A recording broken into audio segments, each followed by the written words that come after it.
Kom ndjek me vëmendje të shtuar debatin edhe brenda kuvendit, edhe jashtë kuvendit, edhe në media në raport me projektligjin për çmimet tavan, ashtu si dihet në publik, por për vendosjen e çmimeve në situatat e destabilizimit të tregut. Dhe dy elemente në vazhdimsi kanë qenë, them ndoshta lehtësisht të keq interpretuara.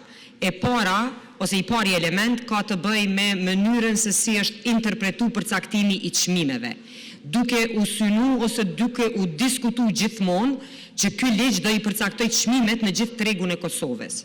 Ky ligj, ose ky projekt ligj i prezantuar para jush, është i parapar të aktivizohet vetëm në situata të destabilizimit të tregut dhe vetëm për 14 produkte që janë të specifikuara në këtë projekt ligj.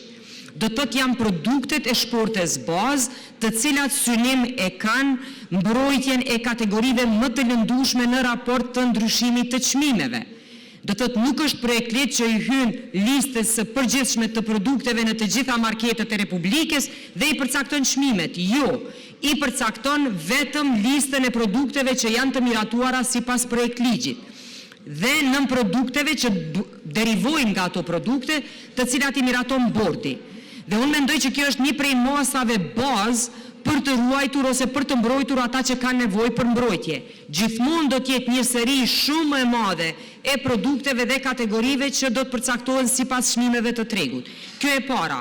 Dhe dyta, pavarësia e bordit, rrjedhimisht kompetencat e shtetit. Gjatë gjithë diskutimit, edhe sot, që e vrejta, po keni kontradikt me ato, apo e doni bordin e varur, apo të pavarur. A është kompetencë e qeverisë, apo nuk është kompetencë e qeverisë? Ja pse? Gjykata kushtetuese me gjykimin e vet ka thënë që nuk mundet qeveria të bëjë përcaktimin e çmimeve, të përcjell implementimin edhe natyrisht të vendos të përcjell implementimin e asaj për shkak se janë disa ligje tjera në fuqi, por edhe mekanizma që duhet jenë të pavarur. Rrjedhimisht, ideja dhe moduli më i qasshëm dhe lehti zbatueshëm, por edhe që siguron garancit kushtetuese, ka qenë bordi, i cili me konkurs të hapur për zgjedhjet, me inicim nga qeveria, me votim nga kuvendi, ndërsa shumicën dhe pakicën në kuvendi përcaktojnë zgjedhjet. Unë nuk e di, kjo është vlen për secilin ligj, nuk e di pse në këtë situatë ju thuni, ju e keni shumicën, ju e zgjedhni bordin vet. Por natyrisht sikurse me të gjitha ligjet tjera. Kjo buron për një procesi tjetër demokratik që janë zgjedhjet. Po ne po flasim për formën e diskutimit edhe trajtimit të mirëfillt të një teme e cila më së paktu meriton të politizohet. Unë nuk kam asnjë dyshim që gjithë këtu pozitë e opozit dëshironi të krijoni një mekanizëm mbrojtës për kategoritë më të lëndueshme në raport të ngritjes së çmimeve. Si dhe kompetencat e ministrisë. Po, ka qenë edhe gjykimi i gjykatës kushtetuese që e specifikon që ligji për tregtinë e brendshme, ligji për masat antidumping dhe mekanizmi i inspektoriatit janë tashmë në funksion dhe natyrisht që janë kompetencë e qeverisë. Por edhe ky përcaktim, i cili do të bëhet nga bordi, ofron qeveria një ndihmë në aspektin e sekretariatit, për shkak se s'mund kemi një qasje ose informacion krejt tjetër nga departamenti tregtisë, nga departamente tjera që në ministri.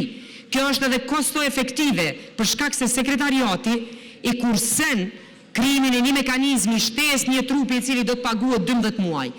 Këta të angazhuar në kuadër të bordit, të votuar nga ky kuvend, do të aktivizohen dhe do të paguhen vetëm për kohën sa do të punojnë ose takohen.